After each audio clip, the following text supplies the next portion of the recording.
Other examples को भी आप देखें। जैसे एक क्वेश्चन है सो दैट, एग्जाम्पल्स है ना, so that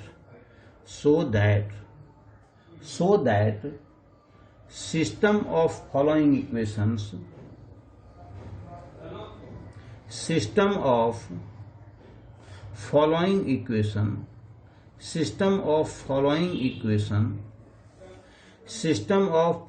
equation has non-trivial solution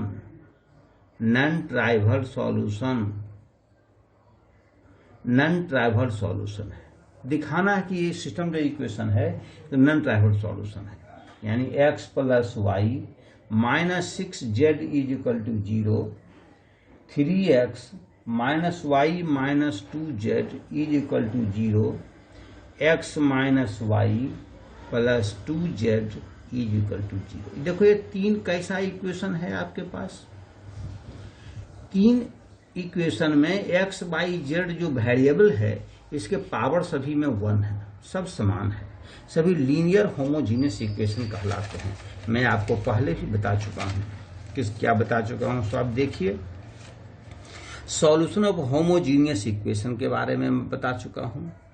जहां होमोजीनियस के बारे में मैं बताया था कि वेरिएबल का हर एक टर्म में पावर समान होता हो उसको होमोजीनियस कहते हैं।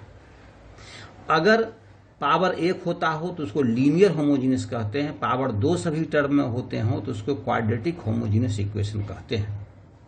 अब यहाँ पर सभी में वेरिएबल का पावर 1 है, इसलिए लीनियर होमोजेनियस इक्वेशन कहलाता है। इसके सॉल्यूशन के बारे में हम बात करते हैं। तो एक्स वाई जेड का वैल्यू हमको निकालना होता हो तब एक्स वाई जेड के सभी के कोफिशिएंट्स का एक हम डिटर्मिनेंट लेते हैं। ले लिया a1 a2 a3 x के कोफिशिएंट हैं, b1 b2 b3 y के कोफिशिएंट हैं, p1 p2 p3 z के कोफिशिएंट। हमने एक डिटर्मिनेंट ले लिया। अब देखिए कहता है कि अगर x y z तीनों का वैल्यू 0 होता हो, जो कि तीनों इक्वेशन को एक बार आप सेटिस्फाई करेगा, तो ऐसा सॉल्यूशन को हम लोग कहते हैं ट्राइवल सॉल्यूशन। जहां x y z का सभी वैल्यू क्या हो जाए 0, उसको कहते हैं ट्राइवल सॉल्यूशन। और इसको छोड़कर दूसरा कोई सॉल्यूशन होता हो उसको कहते हैं नॉन ट्राइवल सॉल्यूशन। क्योंकि x y z equal to 0 is one and only one solution, therefore at this point these three equations are consistent, but अगर नॉन ट्राइवल सॉल्यूशन होगा तो इस एक्स वाई जेड का और दूसरा कोई वैल्यू होगा जिस पर कि तीनों इक्वेशन सेटिस्फाई करेगा, उसको हम लोग बोलते हैं नॉन ट्राइवल सॉल्यूशन। अर्थात नॉन ट्राइवल सॉल्यूशन में भी सिस्टम कंसिस्टेंट होता हो, नॉन ट्राइवल सॉल्यूशन में भी सिस्टम क्या होता है, कंसिस्टेंट होता हो। तो इसके लिए कंडीशन क्या निकलते हैं, कंडीशन इसके लिए निकलते हैं क्या कि three linear homogeneous equations have non trivial solution that is determinant is equal to 0, यानी कि a1 a2 a3 b1 b2 b3 p1 p2 p3 का डिटर्मिनेंट क्या होंगे 0 होंगे। इसके डिटर्मिनेंट क्या हो जाएंगे 0। a1 a2 a3 आप ऐसे भी लिख सकते हैं, या है ना a1 a2 a3 b1 b2 b3 p1 p2 p3, इसके डिटर्मिनेंट क्या हो जाएंगे 0। अब इसके डिटर्मिनेंट भी 0 होते हैं, नॉन ट्राइवल सॉल्यूशन के लिए कंडीशन है। अगर डिटर्मिनेंट 0 नहीं होते हैं तो तीनों इक्वेशन के पास ट्राइवल सॉल्यूशन होंगे, यानी एक्स वाई जेड के वैल्यू 0 होंगे। अब यहां से देखिए मैं जो एग्जाम्पल बता रहा हूं, कहता है कि ये शो करना है कि तीन इक्वेशंस क्या है नॉन ट्राइवल सॉल्यूशन है, यानी एक्स वाई जेड के जो कोफिशिएंट होंगे उसके डिटर्मिनेंट क्या हो जाएंगे, उसके डिटर्मिनेंट के वैल्यू क्या होना चाहिए 0। तो आप लीजिए है ना, डिटर्मिनेंट लीजिए, यानी 1 3 1 1 -1 -1 -6 -2 +2, इसके डिटर्मिनेंट आप निकालिए। मेरा वैल्यू 1 से एक्सपेंड करेंगे, आ जाएगा मेरे पास वैल्यू क्या होंगे -1 -2 -1 और 2 -1 होंगे, मेरे पास वैल्यू हो जाएंगे 3 -2 1 2। फिर -6 होंगे, मेरे पास वैल्यू हो गए 3 -1 1 -1। आप वैल्यू इवेलुएट कीजिए 1 से, -2 -2 -1 6 -+2 -6, मेरे पास वैल्यू है -3 -+1 -2 यानी कि -4, 6 to 8 यानी कि -8, अब -2 यहाँ से होगा और माइनस प्लस 12 हो जाएगा। This is equal to 0। अब देखिए डिटरमिनेंट के वैल्यू 0 होंगे, इसीलिए क्या हो, कैसा solution, non trivial solution, that is non trivial solution होगा। नॉन ट्राइवल यानी कि x नॉन ट्राइवल सॉल्यूशन होगा इसका। अब एक अदर एग्जांपल्स को आप लीजिए, कहता for what value of k, for what value of k, for what value of k, k के किस, for what value of k the system of equation, the system of equation, for what value of k the system of equation, the system of equation x plus y minus kz is equal to 0, 3x minus y minus 2z is equal to 0, x minus y plus 2z is equal to 0, है ना, have non trivial solution, have non trivial solution, non trivial solution होगा। Also find the solution, also find the solution, और solution भी आप निकालिए।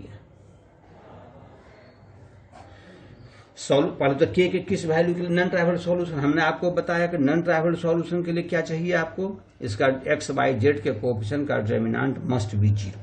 तो आप non trivial solution के लिए निकालिए पहले solution, that is non trivial solution.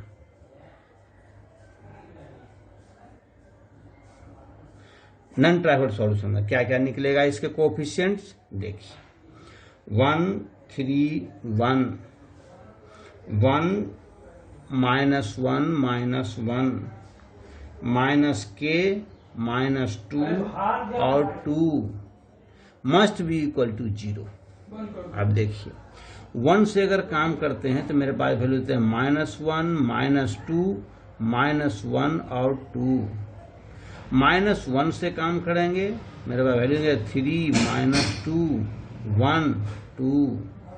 -k से काम करेंगे, मेरे पास वैल्यू हो जाएंगे 3 -1 1 -1 मस्ट बी इक्वल टू 0। अब k के वैल्यू कितने आ जाएंगे, देखिए 2 1 जा 2 -2 और -2, उसके बाद -1 3 2 जा 6 -+2 -k, मेरे पास वैल्यू होंगे -3 और -+1 इज इक्वल टू 0, -4 एंड -8 और -+2k is equal to 0, therefore k is equal to 6। k का वैल्यू 6 हो गया। इसके लिए इस इक्वेशन को क्या हो जाएंगे, क्या हो जाएंगे इस इक्वेशन के लिए, नॉन ट्राइवल सॉल्यूशन। यानी अब सॉल्यूशन निकालना है, तो जब सॉल्यूशन निकालना है तो इस 3 इक्वेशन में से किसी 2 इक्वेशन को आप लीजिए, जिसे लेना हो उसे आप लीजिए, यू आर फ्री। मान लेते हैं, हम लेते हैं 3x -y -2z is equal to 0 और x -y +2z is equal to 0। मान लेते हैं आप इतना लिए। आप पहला इक्वेशन में भी x का वैल्यू 6 पुट कर दीजिए और पहले इक्वेशन को भी ले सकते हैं, उसके लिए कोई दिक्कत नहीं है। तो अब इन दोनों इक्वेशन से क्रॉस मल्टीप्लिकेशन से आप निकालिए। किससे निकालेंगे, क्रॉस मल्टीप्लिकेशन मेथड अगर आता है तो वहां से आप मालूम कीजिए। क्या मालूम करते हैं, देखिए x बाय क्या लिखेंगे, x ले लिए तो 2 1 जा 2 यानी -2, अब -2 is equal to y by, यहाँ से करते हैं 1 2 जा 2 यानी -2, अब -3 2 जा 6 is equal to z by 3 1 जा 3 -+1। मेरे पास वैल्यू होंगे x by -4 is equal to y by -8 is equal to z by -2। अब -2 सब में कैंसिल कर दीजिए, लिखेंगे x by 2 is equal to y by 4 is equal to z by 1। इसको मान लेते हैं let this is equal to k, मान लेते हैं suppose let this is equal to lambda. तो x का वैल्यू कितने हो जाएंगे 2 लैम्डा, y का वैल्यू कितने हो जाएंगे 4 लैम्डा, z का वैल्यू हो जाएगा लैम्डा। अब देखिए अगर x के z का वैल्यू 1 पुट करते हैं तो कितने सॉल्यूशन देगा, हमने आपको बताया non trivial solution has infinite solution. कैसे, देखिए z के वैल्यू लैम्डा का वैल्यू 1 पुट करेंगे तो x के वैल्यू कितने हो जाएंगे 2 4 1। अगर लैम्डा का वैल्यू 2 पुट करते हैं तो 4 8 2, 3 पुट करते हैं तो 6 12 3। इस तरह से क्या जितने वैल्यू पुट करते जाएंगे दिस इज योर क्या सॉल्यूशन। आप जितने वैल्यू पुट कीजिए उसके सॉल्यूशन मेरे क्या निकलते चले जाएंगे, जितने वैल्यू भी पुट करें उससे कोई दिक्कत की बात नहीं है। आप इसे कभी कभी मान लीजिए कि हम क्रॉस मल्टीप्लिकेशन मेथड से सेट नहीं करके किसी अनदर मेथड से भी आप उसके सॉल्यूशन दे सकते हैं। लीनियर इक्वेशन मेथड सॉल्व करने के लिए जितने मेथड आप जानते हैं उसमें कोई भी मेथड को आप अप्लाई कर सकते हैं। इस तरह के प्रॉब्लम आपके पास मिलेंगे। जैसे अदर एग्जाम्पल्स को भी आप देखें, अदर एग्जाम्पल्स को सिमिलर प्रोसेस में आपके पास एग्जाम्पल्स हैं।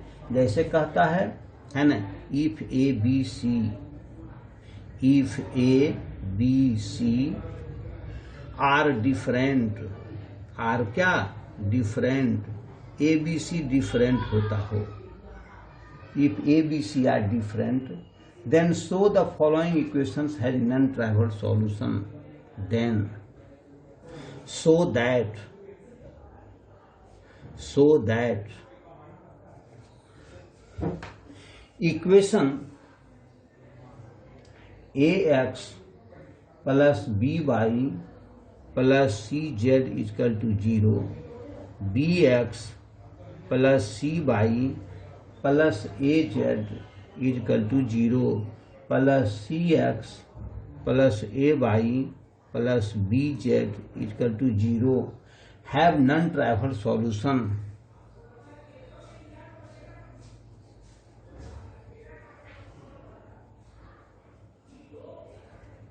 have non-trivial solution, have non-trivial solution only when a plus B plus C is equal to 0। जब a plus B plus C equal to 0 होगा तभी इसके पास नॉन ट्राइवल सॉल्यूशन है, हमको यही दिखाना है। तब देखिए it has non trivial solutions, these equations have non trivial solutions. अर्थात कब होगा नॉन ट्राइवल सॉल्यूशन, अब यहां से देखिए नॉन ट्राइवल सॉल्यूशन कब होगा, नॉन ट्राइवल सॉल्यूशन कब होगा, condition A B C A and C A B must be equal to 0। इसके वैल्यू को हम पहले लिख चुके हैं। इसके वैल्यू कितने होते हैं देखिए, इसके वैल्यू को ऑलरेडी हमने पहले बता चुका है। डिटरमिनेंट के केस में देखिए a B C A b के वैल्यू कितने होते हैं 3abc माइनस ए cube minus B cube minus सी क्यू। यहाँ से देखिए इसके वैल्यू होते हैं, सॉल्व करेंगे तो मेरे पास वैल्यू होते हैं thrice A B C minus A cube minus B cube minus C cube must be equal to 0, ये 0। अब इसके वैल्यू कितने होते हैं, इसके वैल्यू निगेटिव अगर कॉमन निकालने हैं तो मेरे पास वैल्यू हो जाएंगे a cube plus b cube plus c cube minus thrice A B c is equal to 0, यानी कि a cube plus b cube plus c cube minus thrice A B c is equal to 0। इसके formula होते हैं a plus B plus c into a square plus b square plus c square minus a b minus b C minus a c is equal to 0।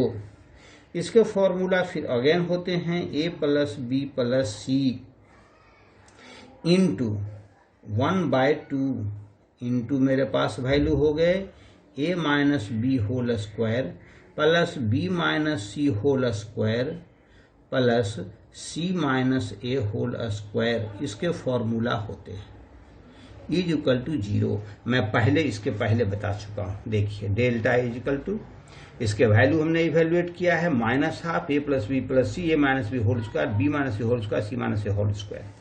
Since चूंकि क्या होता है a minus b is not equal to 0, b minus c is not equal to 0, c minus a is not equal to 0। क्यों 0 नहीं होगा? क्योंकि कहता A B C are different. Since A B C are क्या different, ये सभी अलग अलग है, इसलिए ये कभी 0 नहीं होगा। तो जब ये टर्म 0 नहीं होगा, ये फैक्टर जब 0 नहीं होगा तो ये 0 होगा। इसलिए a plus B plus C is equal to 0, अर्थात this is 0 must, this must be is equal to 0, अर्थात ये इसके एग्जाम्पल। अदर एग्जाम्पल्स आपके पास हैं। इसी प्रकार से एग्जाम्पल्स हैं जो मैं एक लिख देता हूं, आप अपने से भी सॉल्व कर सकते हैं। जैसे फॉर व्हाट वैल्यू ऑफ के,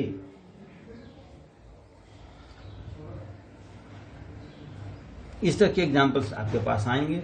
और भी मैं कुछ एग्जाम्पल्स आपको लिख देता हूं जिस एग्जाम्पल को आप अपने से भी सॉल्व कर सकते हैं। क्या एग्जाम्पल्स आपके हैं? सो देखिए, कहता है प्रूफ कीजिए, प्रूफ कीजिए, प्रूफ कीजिए, proof that determinant of 0 C B minus C 0 A minus B minus A 0 is equal to 0। Without expansion लिखा हुआ है, विदाउट एक्सपेंशन। इसको बिना एक्सपेंशन के आप इसको प्रूफ कीजिए, 0 प्रूफ कीजिए विदाउट एक्सपेंशन। जैसे आप मान लीजिए पहले delta is equal to 0 C B minus C 0 A minus B minus A 0। आप देखिए C1 को या R1 को, चूंकि यह एक कैसा, यह देखिए मेन डायगोनल्स पर 0 है, दिस इज का अस्क्यू सिमेट्रिक डिटर्मिनेंट। क्या है? अस्क्यू सिमेट्रिक डिटर्मिनेंट है, अस्क्यू सिमेट्रिक डिटर्मिनेंट है ये, अस्क्यू सिमेट्रिक डिटर्मिनेंट, ये askew symmetric determinant of third order, third order का अस्क्यू सिमेट्रिक डिटर्मिनेंट है। अब इसका देखिए C1 में काम करते हैं, C1 को क्या काम कीजिए, -1 से आप मल्टीप्लाई कीजिए।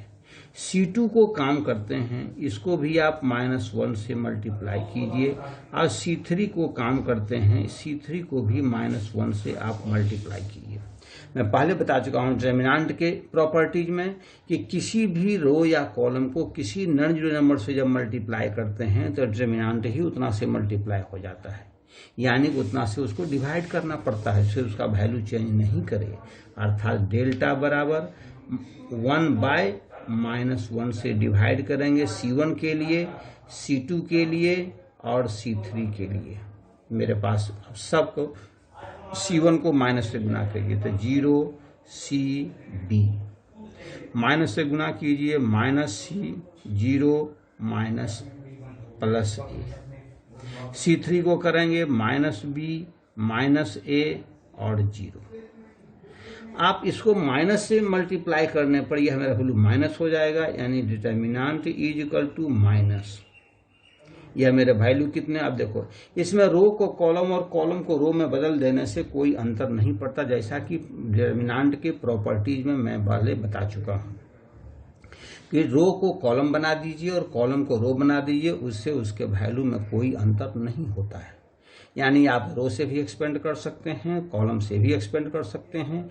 आप जैसे पहले रो को पहले कॉलम बना दीजिए 0 -c -b, दूसरे रो c 0 -a, तीसरे रो b a और 0 आप बना दीजिए। अब देखिए यह मेरा वैल्यू क्या है, यह आपका डिटर्मिनेंट के बराबर, जो आप डिटर्मिनेंट जिसमें डेल्टा जिसको आप माने हैं, अर्थात मेरे पास वैल्यू आ गए delta is equal to minus delta. दोनों एक साइड जब पहुंच जाएगा तो जाएगा twice of delta is equal to 0, 2 never equal to 0, therefore imply that delta is equal to 0, अर्थात डिटर्मिनेंट का वैल्यू क्या हो गया 0। आप ऑन द होल आप एक नोट में केस में एक अदर एग्जाम्पल्स भी आप लेकर चल सकते हैं। जैसे एग्जाम्पल लीजिए, एक थोड़ी सी नोट के रूप में हम अप्लाई करते हैं कि मान लिया जाए आपको वैल्यू दिया हुआ है 0 a -a और 0। तो देखिए यह भी देखिए skew symmetric matrix, skew symmetric determinant है, स्क्यू सिमेट्रिक डिटर्मिनेंट है, यह भी स्क्यू सिमेट्रिक डिटर्मिनेंट है, स्क्यू सिमेट्रिक डिटर्मिनेंट है। इसके वैल्यू ऑफ सेकेंड ऑर्डर का स्क्यू सिमेट्रिक डिटर्मिनेंट, इसके देखिए वैल्यू कितने हो जाएंगे 0 - प्लस a स्क्वायर, अर्थात a square, this is a perfect square. यह क्या है परफेक्ट स्क्वायर है, यह परफेक्ट स्क्वायर है। यानी ऑन द होल आप इसे ऑब्जेक्टिव क्वेश्चन में याद रखेंगे कि इवन ऑर्डर के स्क्यू सिमेट्रिक डिटर्मिनेंट मैट्रिक्स भी लेते हैं या डिटर्मिनेंट लेते हैं, यानी मैट्रिक्स के केस में ही चलते हैं। आप मैट्रिक्स में ही आप यहाँ से नोट के रूप में चलेंगे, नोट में आप क्या चलते हैं नोट कि the determinant of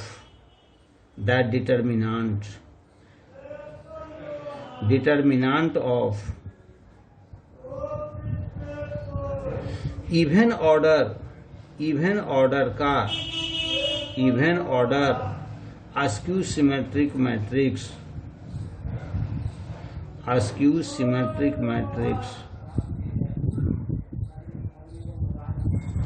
determinant of even order skew symmetric matrix is a perfect square. यह क्या होता है परफेक्ट स्क्वायर होता है।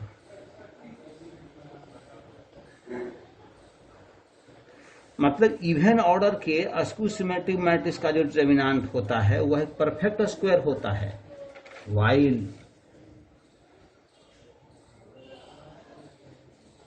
the determinant of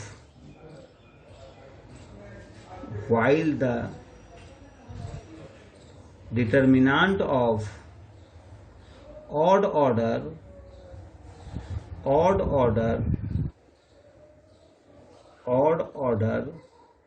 skew symmetric matrix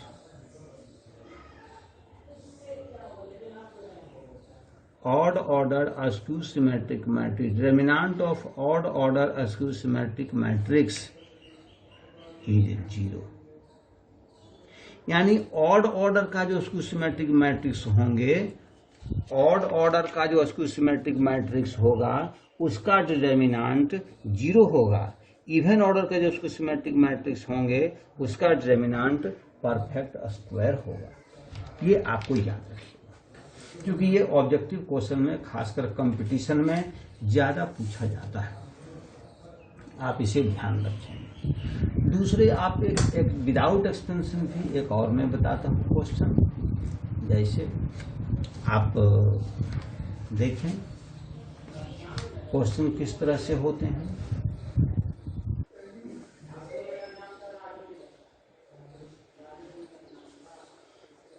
जैसे एग्जाम्पल कहता without expansion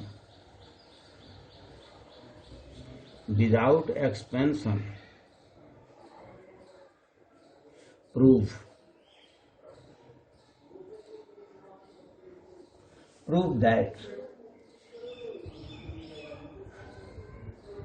a minus b या without expansion prove that a b c x y z p q r यह बराबर है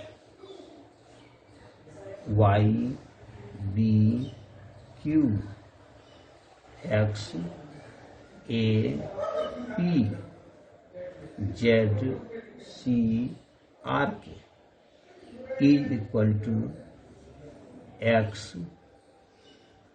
y z p q r a b c के। मैं आपको बताया है पहले, जैसे आप लेके चलिए एलएचएस में क्या है a b c x y z p q r। मैं पहले प्रॉपर्टीज में बता चुका हूं डिटरमिनेंट में कि कोई दो रो या कोई दो कॉलम को आपस में जब इंटरचेंज करते हैं, ऐसे आपस में इंटरचेंज करते हैं, डिटरमिनेंट के वैल्यू में कोई अंतर नहीं होता है, लेकिन उसका साइन बदल जाता है। वैल्यू में कोई अंतर नहीं होता है, उसका साइन चेंज कर जाता है। डिटरमिनेंट को रो से एक्सपेंड करेंगे या कॉलम से एक्सपेंड करेंगे, इसका कोई वैल्यू नहीं बदलता। यानी कि रो को आप कॉरस्पॉन्डिंग कॉलम में बदल सकते हैं, यानी कि C1 को R1 बना सकते हैं, C2 को R2 बना सकते हैं, C3 को R3 बना सकते हैं। लेकिन अगर R1 को R2 बना देंगे, R2 को R1 बना देंगे, इससे डिटरमिनेंट के वैल्यू में चेंज नहीं होगा, लेकिन उसका साइन बदल जाएगा। हम उसी प्रॉपर्टीज को यहाँ यूज करते हैं। जैसे देखिए, अब देखिए यहाँ ABC है, ABC यहाँ पर कहाँ डाला हुआ है, सबसे नीचे पायदान में है। तो इसको नीचे पायदान में कैसे लाएंगे? ऐसे करें, इसको यहाँ कर दें, इसको यहाँ कर दें तो ज़्यादा बेटर हो। यानी कि R1 को बना दें पहले R2। चलिए क्या बना दें, R1 goes to R2 and R2 goes to R1। अब देखिए तो इसके वैल्यू क्या होंगे, निगेटिव हो जाएंगे। क्या लिखेंगे, x y z a b c p q r। फिर देखिए अब ए बी सी नीचे में, इस नीचे को इसको इधर कर दें, इसको इधर कर दें, यानी कि R2 goes to R3, R3 goes to R2। तब निगेटिव जो इसका वैल्यू है या क्या पॉजिटिव वैल्यू हो जाएंगे, लिखाएगा x y z p q r a b c। अब बताइए आपके पास वैल्यू होगी कि नहीं? अब बताइए ये RHS आपका प्रूफ है कि नहीं? RHS आपके आ गए। अब बीच वाले टर्म को लाना है। सो अब देखिए किस प्रकार से बीच वाले टर्म को आप ला सकते हैं, आप समझिए। सबसे पहले हम ऐसा करते हैं, क्या कर दें इसमें, सबसे पहले हम लिखिए, फिर से लिखिए आप A B C X Y Z P Q R लिख लिया LHS। अब आप करें क्या, रो को कॉलम और कॉलम को रो बना दें। कॉलम को रो और रो को कॉलम बना देंगे तो आप क्या लिखेंगे, A B C X Y Z P Q R लिखा गया। अब आप क्या करें, C1 को C2 को C1 बना दें, C2 को C1 बना दें, C2 goes to C1 and C1 goes to C2, तो क्या हो जाएगा? देखिए PQR जैसे है वैसे ही रह जाएगा, चला आएगा X Y Z, A B C P Q R। तो देखिए यहां से यहां जब चेंज करते हैं तो केवल आपने रो को कॉलम और कॉलम रो को कॉरस्पॉन्डिंग कॉलम में बदल दिया है। जो C1 था वो R1, जो R1 था वो C1 हो गया, R2 C2 हो गया, R3 C3 हो गया। तो वैल्यू कोई चेंज नहीं है, ना साइन बदल देगा। लेकिन कोई दो रो, जैसे मान लिया आपको C या दो कॉलम, दोनों कॉलम को आपने इंटरचेंज कर दिया है, तो वैल्यू क्या हो जाएंगे? निगेटिव। यहां से फिर देखिए आप क्या कीजिए, इसको इधर कर दीजिए, यानी C1 को कहाँ आप डाल देंगे? नहीं, R1 को, क्योंकि वाई बी क्यू ऊपर ले जाना है, तो R2 को R1 बना दीजिए, यानी कि R2 कहाँ बदल जाएगा? R1 में। R2 कहाँ बदल जाएगा? R1 में। R1 चला जाएगा R2 में। आपके पास वैल्यू क्या हो जाएंगे? Y B Q X A P Z C R. देखिए आपके मिडिल टर्म देखिए आ जाएगा, देखिए मिडिल टर्म आ गया, प्रूफ हो गया आपके पास। ये विदाउट एक्सपेंशन आप इसे प्रूफ कर सकते हैं। अदर एग्जाम्पल्स भी आप इसे ले सकते हैं। क्या एग्जाम्पल्स हो सकते हैं आपके?